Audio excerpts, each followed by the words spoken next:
Hey guys, welcome back to another episode of the Music Den. I'm your host, Armando Venditti. Hoping you guys are doing okay and keeping yourselves well and, unlike us, not dealing with allergies.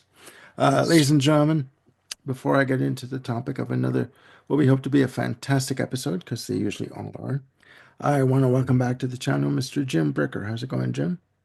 I'm hanging in there, man. Almost by a noose, but I'm hanging in there. There you go. There you go. And the one and only Ken Cheshire. How's it going, Ken?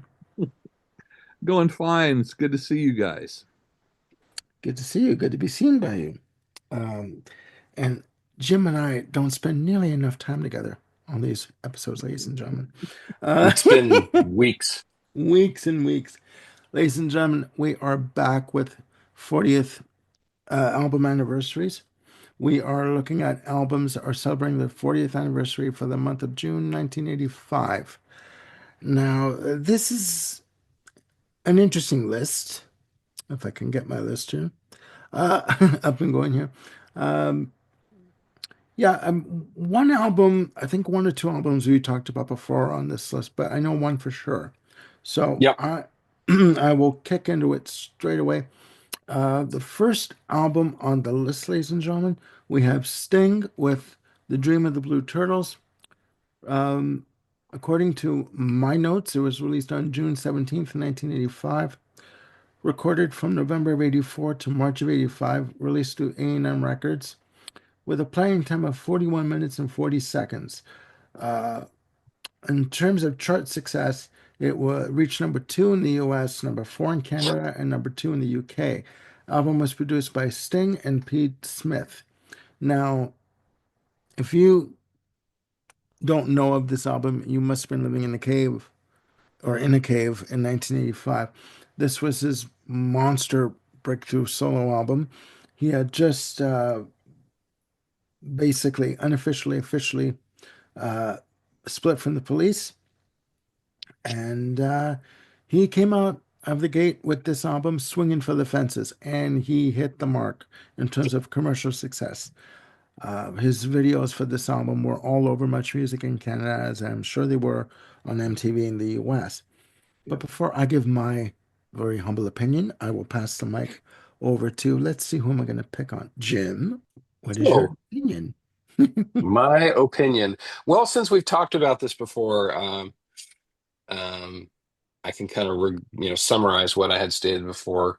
Um, First of all, this record sounds very 80s, from Yes, the drum production and the keyboards. It's very much of its time. Now, having said that, there are some, fantastic songs on here. I think Love is the Seventh Wave, Children's Crusade, Fortress Around Your Heart are all, really fantastic songs. And, even though they kind of some at some parts suffer a bit from the 80s production, I think they're fantastic, especially the Bradford Marsalis solo section in Children's Crusade is just like weather report level jamming during that solo section. It's completely amazing.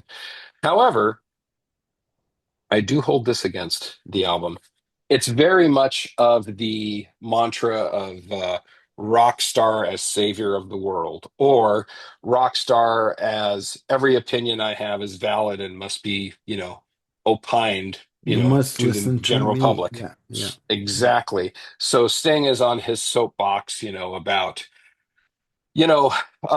world peace and aren't wars horrible, which, of course, wars are horrible. Um, and it just kind of seems like he's a bit full of himself.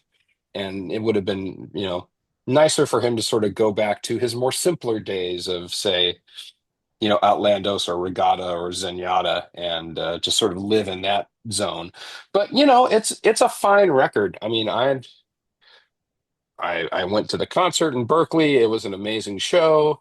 Um, and the album, even though it's dated, it holds up pretty well.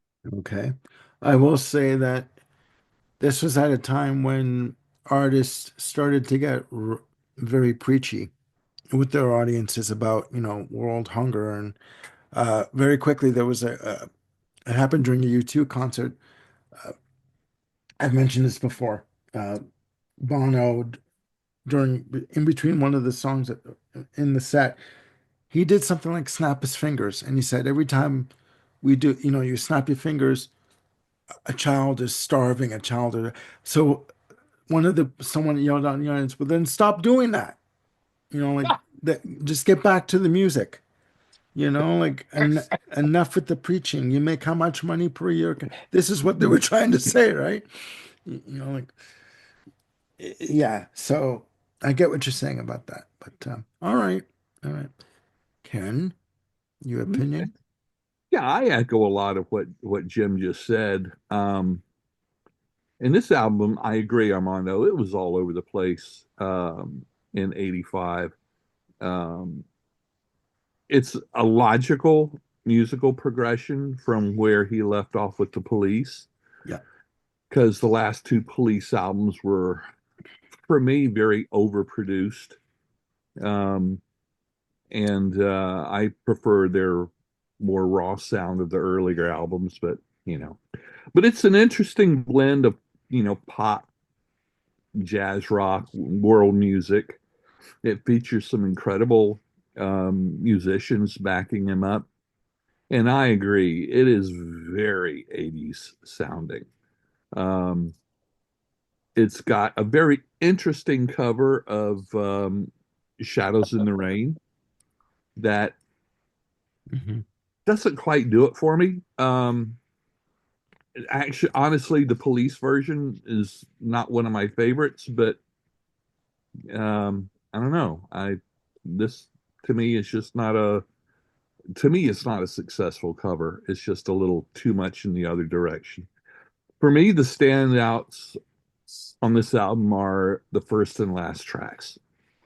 Um, Now, that's me speaking here in 2025. In 85, I pretty much like the whole album. It just hasn't weathered the 40 years for me. Um, I agree with the preachiness of it. Um, I wasn't surprised at the time of that, because I remember back in the 70s, you've got David Crosby and the whole no nukes, political movement and preaching and stuff like that. Um, and this was just a resurgence of that whole thing. I get Sting that. is known for his ego. That was, I think, the major source of tension in the Police. Um, I'm surprised they made it through as many albums as they did. But anyway, uh, but yeah, it's the album is an incredible piece of work, Hmm. um, and especially production wise. But like I said, at the time I really liked it, but it hasn't aged well for me. And there's really only, two songs off the album that I would really go back and visit. So, I want to add "Consider Me Gone" as another good song on that album okay, for me. okay, Hmm. With your permission, Ken. okay. All right, thanks. You're Um, well, okay. No, no, valid points. Valid points all the way around. Um, from both of you. I remember this album coming out. I never bought it because, quite frankly, the videos were played ad nauseum on Much Music. I mean, if you love somebody, set them free. Love is the Seventh Wave, which is a good reggae-ish, you know, arranged track. Russians, I mean, Fortress Around Your Heart, which to me has a real cheesy video. I'm sorry. It's 80s tropes all over the place. I'm sorry. It's like, Yep. yeah, we know that you're not plugged into your amp, but you're strumming a guitar, like an electric guitar. You're just like, doing a video for this woman that wants you fuck off already. Like it's too much. Do you know Hmm. what I mean? It's Armando holds back, ladies and gentlemen. I know. I'm a bad boy. Spank me, I'm a bad boy. But the the caliber of musicians like Branford Marsalis aside, which they do fantastic work on the album, but it's just it is an 80s album. Production from the production up, it has not aged well for me. I mean, I do like Love is a Mhm. Seventh Wave. I do like the arrangement of the track. I do like how the vocals swell on the choruses when he does it and like and when he sings. But the rest of it, it's like, okay, Mhm. another Sermon on the Mount kind of thing, like from Sting. But Yep. it was it. I actually like his second album better, like his second solo album. Uh, Oh, Nothing Like the Sun. Nothing Like the Sun. Yeah, I like it better. Like Englishman in New York, stuff like that. I like that stuff because, and even here he's moving into more of a jazz arena with this album, with the Right. Branford Marsalis, but he's going towards that jazz kind of feel. And someone I know that went to see him on Nothing Like the Sun tour said that it was the most boring show she's ever seen in her life. It was just so subdued, you know. But I digress. Yeah, Before we move on, I yes. do have a kind of related question for Ken. So, following on with his Shadows in the Rain comments, have you ever heard, Ken, the stuff that was recorded from that tour, especially the mashup of Bring On the Night and When the World is Running Down, You Make the Best of What's Still Around? A lot No. of fun. Okay. A lot of fun. Okay. Highly recommended. I'll check it.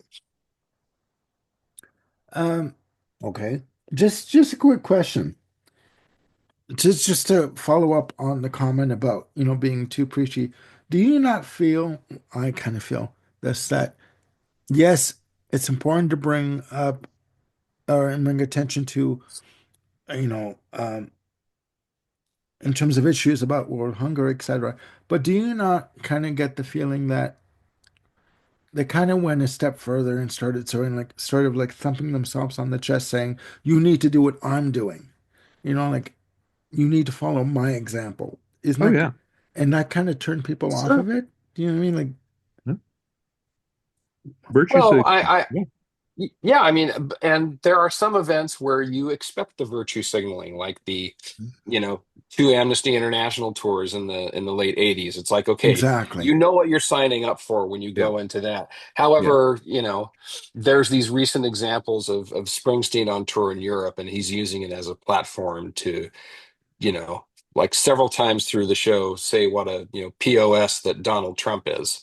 And I'm not gonna take a side on that other than to sort of question whether that's the appropriate venue for that kind of over and over and over again spiel. Did people come to the show for that, or to hear him Granted. play Ramrod, whatever. Granted. Granted. Granted. Duly noted. Duly noted. And fair enough. Fair enough. Um, I just feel that certain artists in the 80s especially fell into that trap and uh people at some point kind of rebelled against it to a certain extent. So, but we Sure. must carry on, ladies and gentlemen. Did you have a comment to make, Ken, or Well, I was just going to say, don't preach. Show what you believe by what you do. If snapping your fingers, another child dies of hunger, don't snap your fingers. Put your money where your mouth is, and you got millions of dollars, sometimes billions for some of these guys. Set up a foundation for world hunger. yeah, Or yeah, we don't talk about her much in positive tones uh on this show, but Taylor Swift, when she goes through towns, I mean, she'll drop like $50,000, from her own money to local food banks. Sure.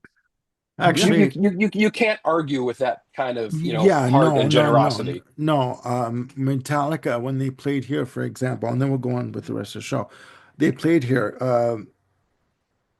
and they gave $40,000 to a women's shelter for women dealing with, domestic abuse. Yeah. So Wonderful. stuff like that. And they also gave another $40,000 to the food bank.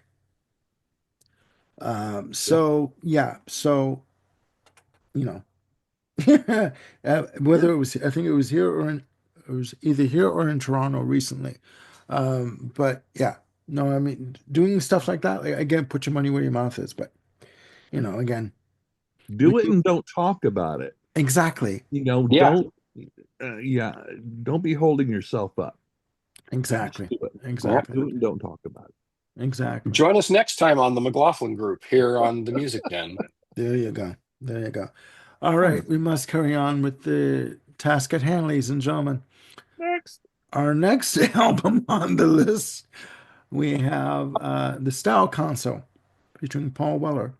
Our Favorite Shop, released in my notes June 8th. We're going all over the place here with the dates. 1985. Second release for the band, released through Polydor Records, recorded from December of 84 to March of 85. Playing time of 49 minutes and 1 second. 1 second, ladies and gentlemen. Reaching number one in the UK, a whopping uh, chart impactful 123 in the US, and 53 in Canada. So it fared better in Canada than it did in the US. Produced by Paul Weller and Peter Wilson. 14 tracks. Remember when I've said before where you could fit up to 7 songs on a single side of a vinyl release? This is an example of that. Yeah. So, all right. Ken, what is We your, should note sorry, that in the U.S.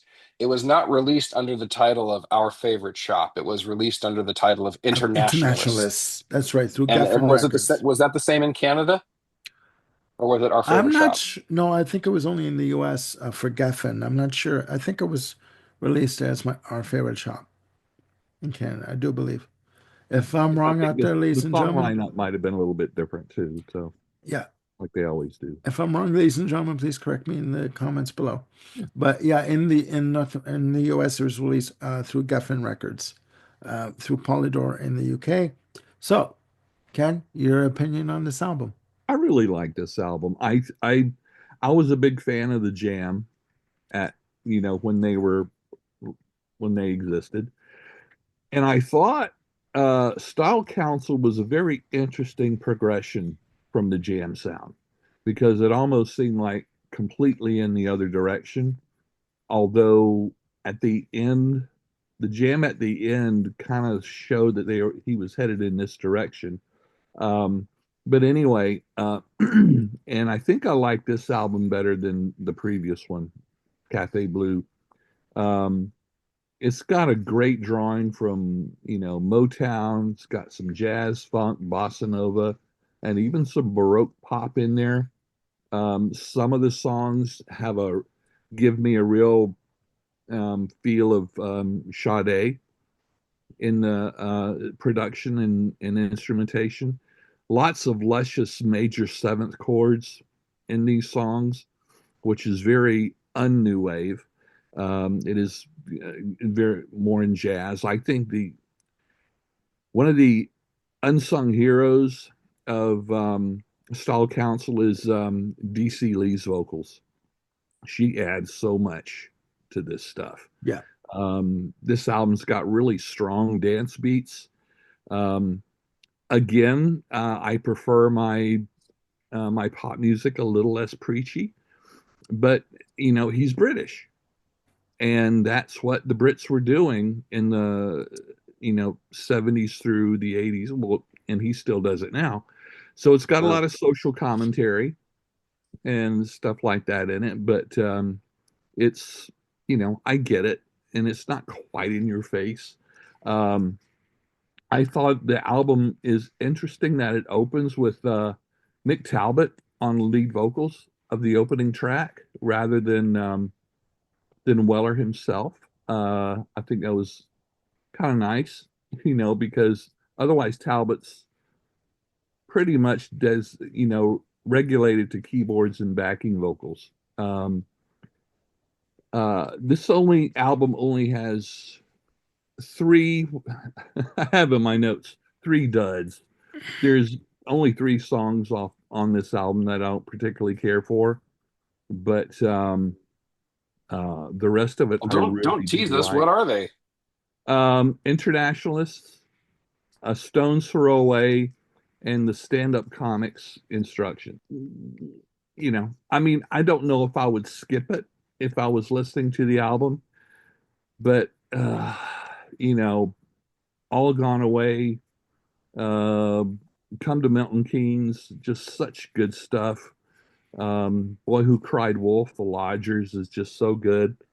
Um, and the rest of it I just really like. Yeah, I remember in the early 90s, on the first trip I ever visited Manhattan, one of my one of my goals was to, this was before streaming, one of my goals was to hit all the small underground illegal music shops, and I found the huge Style Council box set for like 35, $40. Oh my God. And Okay. I nabbed it. I nabbed it. It's got almost every single song they ever recorded, all in one nice package. But yeah, this is a period of the Style Council that I like best. Those first three albums, especially, and I thoroughly enjoy it. To me, it does have an '80s sound, but it's the good '80s sound for me. Hmm? I think the production is just fine. I think it works just well for what it is. It's not overproduced. Um, it's a nice party album. Jim. Mhm. Before I opine, I apologize for all the Kleenex wielding. It's allergy season, boys and girls, so sorry about that. Uh, Um, you're forgiven. well, thank you. Style Council. So, I I love the song "My Ever Changing Moods." The 12-inch single version of that is just a little piece of pop heaven. Yep. I absolutely adore that song. Um, for me, our favorite shop, I agree, Ken, with what you're saying, is that it kind of takes the best parts of 80s production. It doesn't sound, it's not burdened with the weight of 80s production, like, Mhm. say, Dream of the Blue Turtles is. Mhm. Um, it is very, Sade-like in some areas because it's basically white boy British soul. Yep. And I imagine that Mick Talbot uh, has a lot to do with that and kind of bringing that out more and more with Paul Weller. Um, a lot of the songs for me are kind of the punk attitude of the Jam, but with more high gloss associated with it. Um, they're not all like that, but many of it is. And for me, I wish I liked the album more. It's nice, but it's kind of like empty calories for me. Like there's nothing. I'm missing that thing that just grabs me by the throat, like my ever-changing moods. And it's really weird because even my ever-changing moods, when it was on the album version of it, it's almost 180 degrees from the single. It's a very much a laid back, piano ballad type of thing, Mhm. as opposed to this upbeat thing with the horns that just really swings. Mhm. Um, so it's, I'm not sure where Paul's head was at during this time because clearly he wants to make different music that kind of stands out, and it does, but it's sort of like he's purposely putting aside those things that would really grab the listener and bring them in. Um, you know, you mentioned "Boy Who Cried Wolf" as one of the standout tracks on that, Ken. I would add "With Everything to Lose." I think Mhm. that's a good song as well. Yep. But again, and if I want to kind of return to either the '85 or the Style Council, I don't think I'd be popping into someone's favorite shop to do that. It's just kind of a bit of a miss for me. Mhm. Okay. Well, For me, the only I do remember seeing the video for Walls Come Tumbling Down on Much Music quite heavily in heavy rotation. To me, that's really the only song that stands out. Maybe I need to sit with the album some more. Um, I didn't, I don't remember the name of the album when it came out because I just remember seeing the video for the single. Um, and I'm surprised that they kept it as an album closer. 3 minutes and 11 seconds. I mean, quite short. But when you mentioned the Sade um, influence or similarity, now that you mentioned it, I'm like, "Yeah, okay, okay, I can get that slightly. I can get where you're coming from. But again, the only song that stands out is a single to me. So, but Yeah. it's not much to go on with that. But Well, and Paul Weller's is one of those artists that he just bloody well does what he wants to do, yeah, yeah, regardless of what anybody else Mercurial, thinks. maybe. And he's an old mod, hmm British mod, and that's what this does. And it's interesting because so much of Style Council is really piano driven rather than guitar driven the way the Jam was. yeah, So that automatically, yeah. So Jim, I agree. Talbot, I think, is responsible for a lot of what makes, Style Council good with his Mhm. playing, and especially with the organ work that he does, on that B3 organ. Um, but yeah, yeah, I think all of the Jam albums are mixed hmm as far there isn't a Jam or perfect Style one. Council? I'm sorry, Style Council. Okay. Apologize. Um, yeah. None of them are perfect for me. Um, so, uh, so yeah, and there are great songs and there are meh songs. So, make your own playlist of what you like best. This might be one of those bands that, a greatest hits is all you really need. Possibly. I Yeah, mean, and in terms of Paul Weller's musical influences, I mean, he goes all over the map. I mean, there's sure. footage of him in concert with an acoustic guitar doing "If You Could Read My Mind" from Gordon Lightfoot. Mhm. So, I mean, he's got a lot of different musical influences going on, Sure. and it's got to be said he put a lot of energy and hope into the Style Council breaking internationally. And I read that he was quite disappointed when it really didn't happen. You know, um, as far as the Jam, compared to the success of the Jam. Well, the Jam were like the Kinks. They're so incredibly British, Yeah, yeah, yeah. No, true and enough. that just doesn't never has really kicked in, in the U.S. Yeah.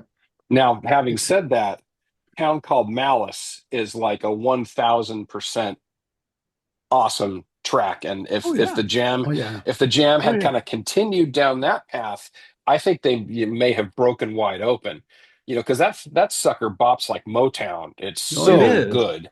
Yeah, Yeah, that's it. but Yeah, it's the Motown groove that it's got yeah, but that there again, it's pulls you mostly in. keyboard driven, so it's more like Style Council than it is It's the organ. Yeah, most of the the Jam. Yeah. yeah, Well, the organ makes it, but to me that song is all about doom doom doom doom doom doom doom yeah, doom doom doom, yeah. the Very bass and the rhythmic. Yeah. guitar. Oh Oh, well, oh yeah, all the Jam bass lines are fantastic.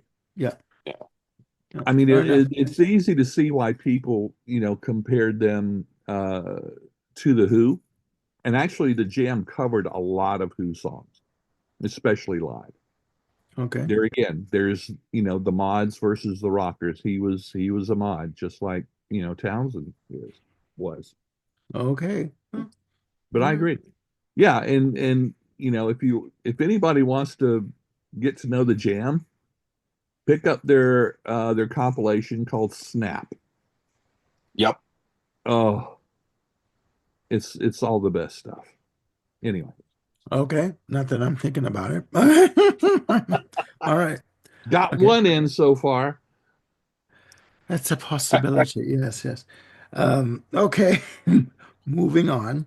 Moving on. The next album on our list to be released in 1985, we're looking at REM with Fables of the Reconstruction. The album is their third release, released on June 10th, 1985, recorded from February to April of 85, produced by Joe Boyd, who, to my recollection, was a rep slash exec for Elektra Records in the UK. At one point, he also helped produce, I do believe, recordings for Pink Floyd, and he did work with the McGarrigle sisters from Canada. Mhm. Uh, he produced their debut album, and Also, Nick and Drake and Nick, Fairport Convention, if Nick memory Drake and serves right. Fairport Convention. That's Billy right. Bragg, Okay, 10,000 Maniacs. Yeah. there we go. There we go. A whole list of artists. Released to the now defunct IRS Records. IRS. It's one of those days, guys. Two coffees and I'm screwed up. With a playing time of 39 minutes and 44 seconds. So just perfect for a vinyl release. Uh, Quite short for a CD release. Uh, uh, Chart success for the album reached number 28 in the US and number 35 in the UK. Uh, for this album, I do remember the video for the single. Can't Get There From Here. Um, but, anyways, I'll give my opinion at the end. Ken. I love this album. Okay, good night, folks. That's it. Thank you.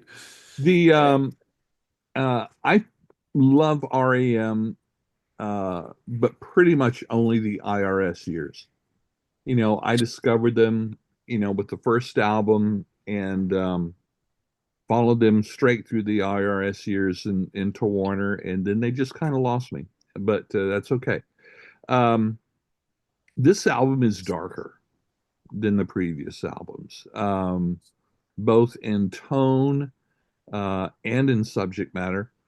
Um, on this album, you can actually understand the lyrics, uh, which was Big which was improvement. a lot of the criticism, for the earlier albums. But this album, REM came from rural Georgia, and this album is deeply influenced by the myths, the landscapes, the traditions, all the eccentricities of American South.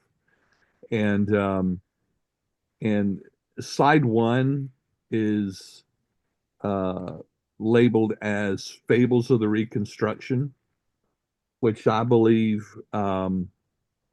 is talking about the South post Civil War rebuilding in subject matter. Side two um, is labeled as Reconstruction of the Fables, which is rethinking or rewriting all the Southern myths. I remember when I bought the vinyl, depending on how you held the album, well, is it Fables of the Reconstruction or is it Reconstruction of the Fables? Um, and the answer is yes. Mhm. Some Either answer is incredible correct. songs. Yeah. Can't Get There From Here. I love Maps and Legends, Driver 8, Cahotek, Auctioneer, Good Advices. Um, uh, and there are reissues of this in a two-disc versions that have the second disc of live material, all the stuff performed live. I recommend those. Um, it's and if someone still has a VHS player, there are two music video cassettes of the videos they did for these, and it's just the videography is very kind of um, handheld recordings, not live, and most of it was filmed in central Georgia, where they're from, Yeah. and they put the music to those videos, and it really does add a complete other dimension. I've been very disappointed that they haven't released those on DVD because I used to really enjoy those VHSs. So, but the songs are very catchy. You still have the jangly guitars, the upbeat, tempos, um, and the slower ones are a little bit, like I say, little bit darker, a little bit more substantive, lyric wise and subject wise. But this is just like I say, I love this album. It's just fantastic. I've never tired of it since then. Okay. Jim. Question to Ken before I do my comments. Were you a fan of REM at the time that Fables came out? Oh yeah, So did you get a little bit of whiplash kind of coming from the Don Dixon, Mitch Easter production ethos now all of a sudden to Joe Boyd? I noticed the difference. Mhm. I didn't necessarily feel whiplash. It wasn't Okay. jarring. Um, Okay. it was just, I don't know. I guess it just kind of seemed like um, just another step forward Hmm. because song qualities are just as good, and in some ways, take that a little bit farther. Oh, I agree. Compositionally and performance wise, this is as strong as, the two albums that preceded it, Reckoning and Murmur. But I know to me, I was kind of going in expecting one thing that kind of, maybe muddied, dried, jangly Dixon Easter type production. Then you hear what Joe Boyd layers on things, layers on here, and it's quite different. It's a lot cleaner. Mhm. It's a lot more distinct.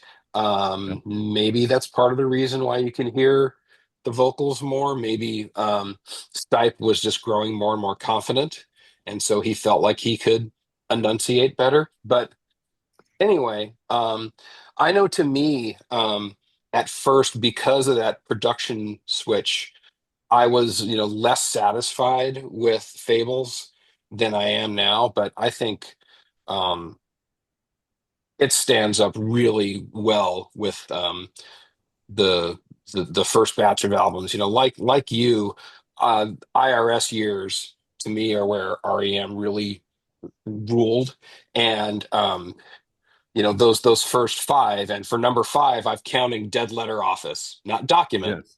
Yes. Um, I think those five albums are just outstanding.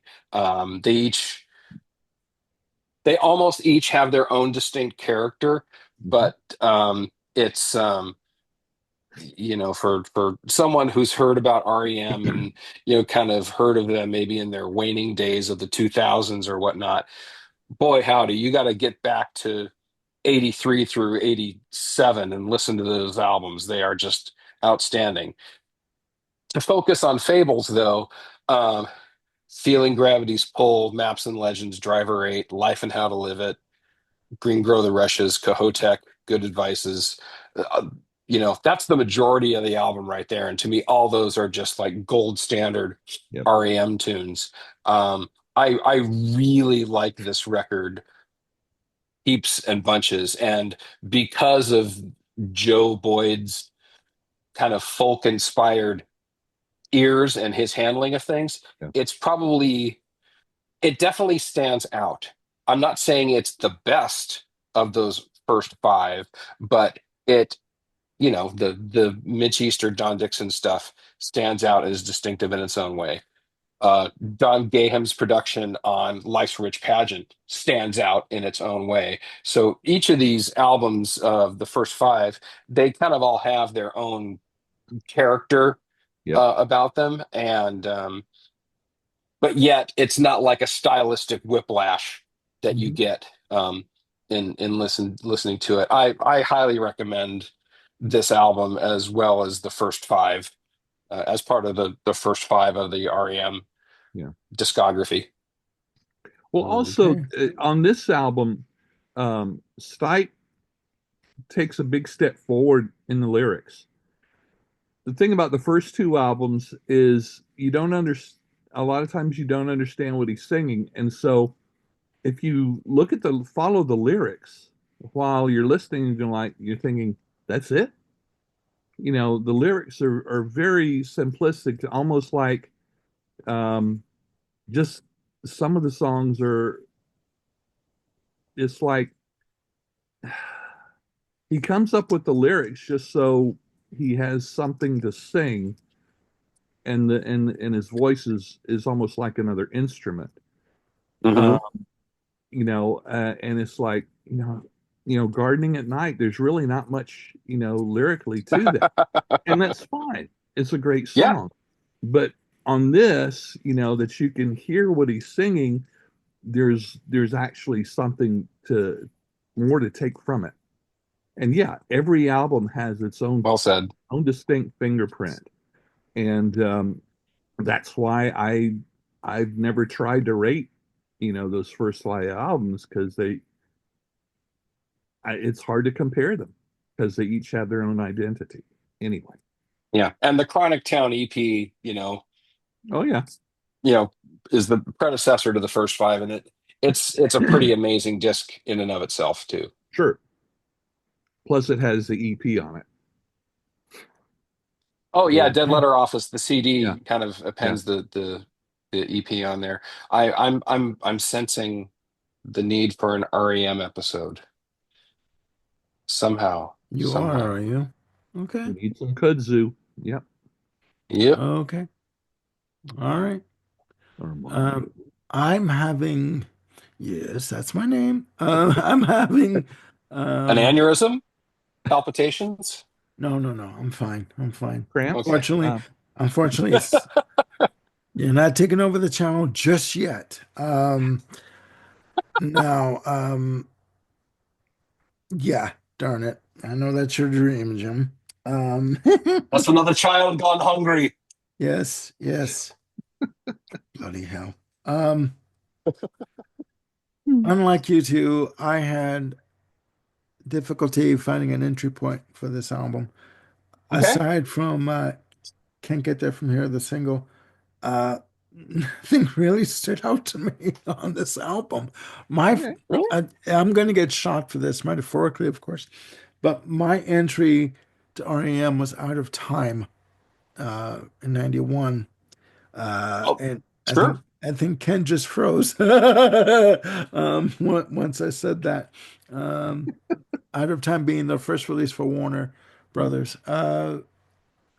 It's not a bad album. Oh, second release. My apologies. It just this album doesn't grab me. Maybe I need to spend some more time with it. I don't know.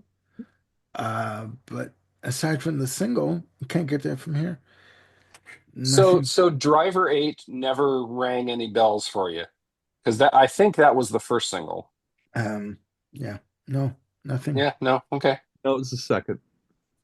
Was Can't it? get there Okay. was first. Yeah. I'm like, Anyway. yeah, nothing really registered with me All right. with Now this I'm album. definitely sensing the need for a young person's guide to REM. Well, okay. Here's an Okay. example. Here's an example. We've got all three of us are different ages. Armando, you came in on the Warner Brothers years. Yeah.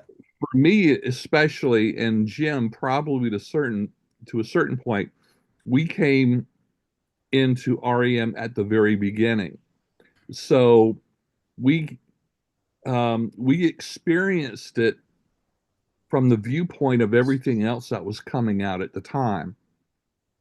It's like we can't really relate to the phenomena of Beatlemania I get it. because we weren't there. Now, Exactly. it doesn't mean we don't love the Beatles any less, It just means that but we weren't there to experience experience, it. Yeah. yeah. But the socio, um, of what was on the radio, and then they heard the Beatles for the first time or saw them for the first time on Ed Sullivan or something like that, we can't relate to that because it's all looking back with everything that's happened since. So, but Well, yeah, so I get it. yeah, yeah, no, I'm because that way about some of the bands that y'all have introduced me to. So, okay, okay, so no, yeah, it makes sense. no, it does, it does. It's like because when you hear artists talk about, well, the first time I heard the Beatles, that was it for me. That was it for me. I'm like, okay, that's your experience. I liked the Beatles. I love the Beatles, but I wasn't there from the ground up, Yeah, from the beginning of it. Coming in, born in the 70s, I came in after, obviously. So my experience with them is going to be different yeah. than someone else's that was there from the ground up. So I get that 100%. Maybe I do need to spend time with this album. Maybe I do. Well, we got you covered, Armando. I'm sure you Me do. and I'm me and sure Uncle you do. Ken, we got you covered. I'm sure you do, Jim. I'm sure you do. We must carry on, though, ladies and gentlemen. Okay.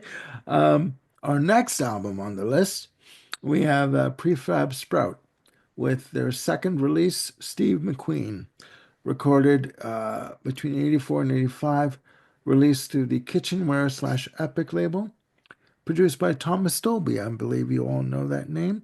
And Mhm. Phil Thornalley, I believe his name is pronounced, with a playing time of uh, 45 minutes and 18 seconds. Now, this album has a label is listed as Sophistopop. And from what I heard of the album, I believe it. I agree with that. Hmm. Um, Before I give my 4 cents, Ken. Okay. I've never intentionally listened to Prefab Sprout before.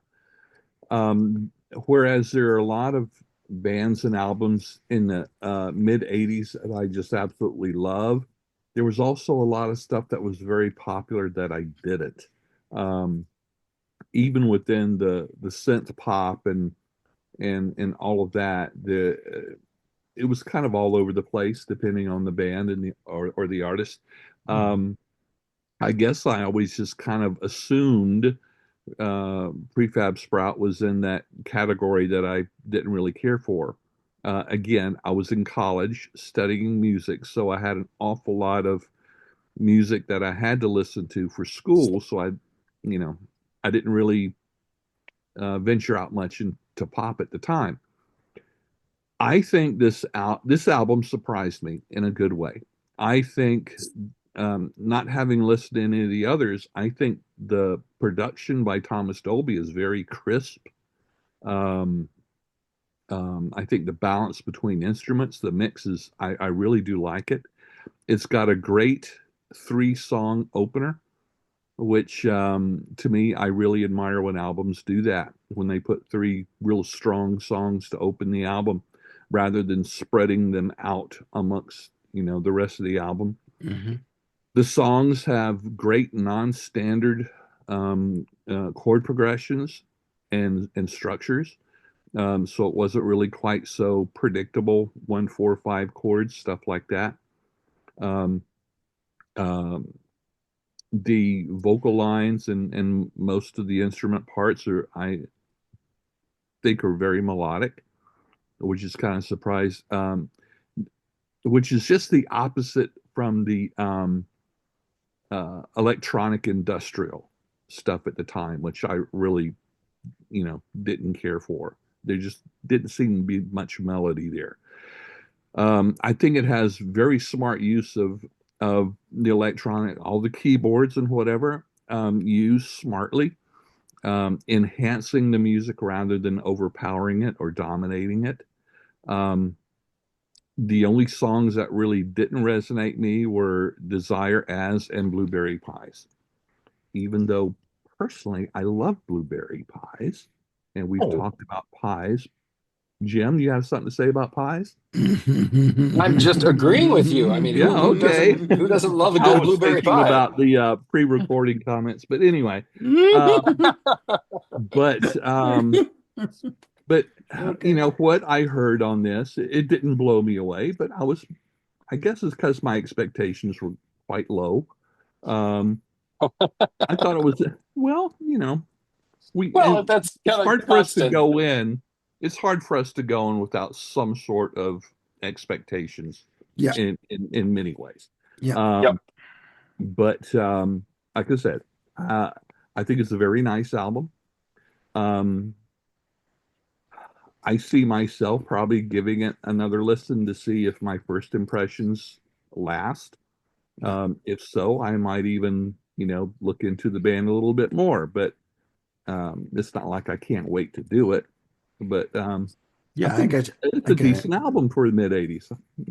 There it is. Okay. All Six out right. of 10, maybe, Six out of 10. maybe. Six, you say? The devil you say. Yes. All right, Jim. Uh, Yeah, yeah. So my first introduction to this particular album was when it was called Two Wheels Good, which was its original release name in the US because I think lawyers got a little itchy about calling something Steve McQueen. yeah, Um, so yes, it was called Two Wheels Good in its first release. And this was like peak college days for me. And so this was an album that was all over the dorms. I mean, people had this record and they sang its praises. And I only really listened to it probably within the last 10 years. I just never got around to it. And um, I guess the overall impression I have with this album is bless its heart. And I think that has more to do with what I come into this album with. Um, the first impressions that I have of this album, and I wrote it down in my notes, is if Aztec Camera met Roxy Music's Avalon, I get that. this would be the love child of that. I get Um, that. Avalon, as we've talked about, is just immaculate in its production. And I agree with you, Ken, that Thomas Dolby's production work on this, go ahead, show and tell. Yes, yes, yes. You were preparing that before taping. I get that. Yes. So yeah, from a sonic standpoint, I think the Steve McQueen album, succeeds and does a really good job of what it's trying to do. Um, the Aztec Camera comparison to me is twofold. One, Roddy Frame of Aztec Camera is also Scottish, like Paddy McAloon from Prefab Sprout. So there's that connection that's there.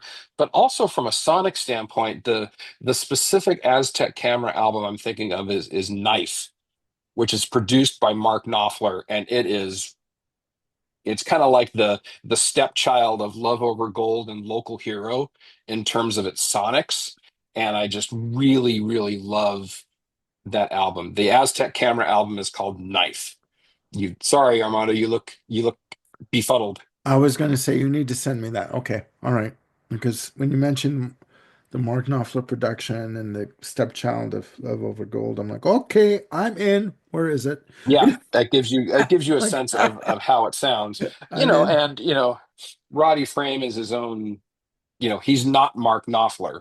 So, there's some addition and subtraction you have to do to make the math work, as far as I know. But for me, I just feel like this album, Steve McQueen, it's good and it's solid, and I wish the whole were greater than the sum of its parts. I think pretty much for me, much like our favorite shop, I don't know if I'm going to end up going back there because if I want that experience, I'll just go to Avalon or I'll just go to Knife. Um, Having said that, I think Bonnie, When Love Breaks Down, and Moving the River are all outstanding songs from this Prefab Sprout record. It's just hasn't grabbed me by the lapels as good as it sounds.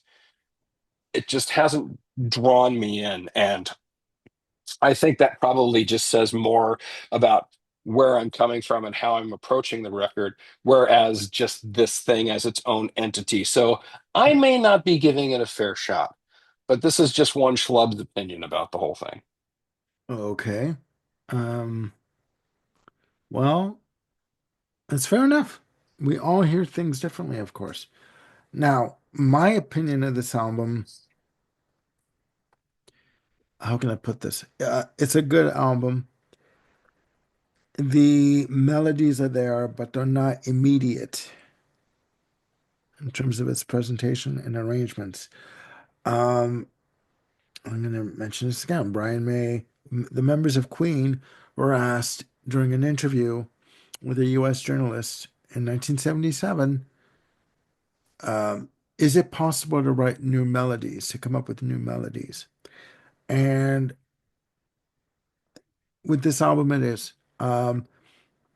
Sophistopop does suit the the genre, that kind of listing for it, but I also hear folk tendencies that come in. Hmm. I do remember the single Appetite, the video for it, and the beautiful ethereal keyboards that come in that they use, the synths on it, on the passages, just amazing. I've always said this on this channel that music for me takes me away on a journey. And that song, Appetite, does take me away on a journey. It's again very ethereal in its arrangement and its vocal delivery and the arrangement of the track musically. I do need to sit with it some more because Appetite is the only single I remember hearing from the album. Again, it was played quite regularly on Much Music at the time, but it's um, um, I liked it better than I thought it would, you know. And songs like Farron Young, retitled Farron for the US edition is good. But what is this bullshit about titling it one way for the UK and the European market and titling it another way? Are we listening to the Beatles catalog here, or are we listening to like Peep Fab Sprout kind of thing? What are you doing? Like, what are you doing? Music is music. Leave it alone. If it's going to succeed, it's going to succeed on its own bloody merit and let it go at that. You don't need to rearrange stuff and retitle it. Let it go. I'm sorry. I mean, the track Goodbye Lucille #1, retitled Johnny Johnny for the single release. Like, come on. Like, what is this crap? I don't get that. I don't get that. But This is turned into the McLaughlin group. I'm tired. Like, because again, with the Beatles, the US track listings was different from the UK track listings, from Parlophone to Capitol. What's up with that? I don't get that. I really don't get that. But and in terms of Marketing. marketing, and in terms of pies, Sales and marketing, yeah. my favorite pie is apple and cherry. So there you go. I do like the album. Keep a clean thought, Ken. I do like the album and overall better than I thought I would. I just need to sit with it some more. Same. Yeah. And music comes to you when it comes to you. Yeah. This album was Yep. released in '85. When I was 10 years old, I heard The River for the first time. I didn't Mm, get it.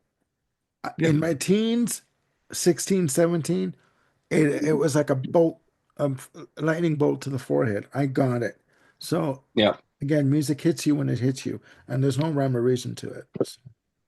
Yeah, and there's one memory that just came to me related to this album is that one of my housemates had it, and I remember her playing it on cassette in the background, and it was pleasant, but it just never really grabbed me. So this is something that I do remember hearing back in its context in the day, but unlike Aztec Camera, the Knife album, which I heard around the same time, it just didn't grab me by the lapels.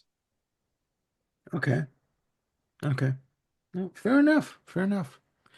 All right, ladies and gentlemen, there you have it. 40th album anniversaries.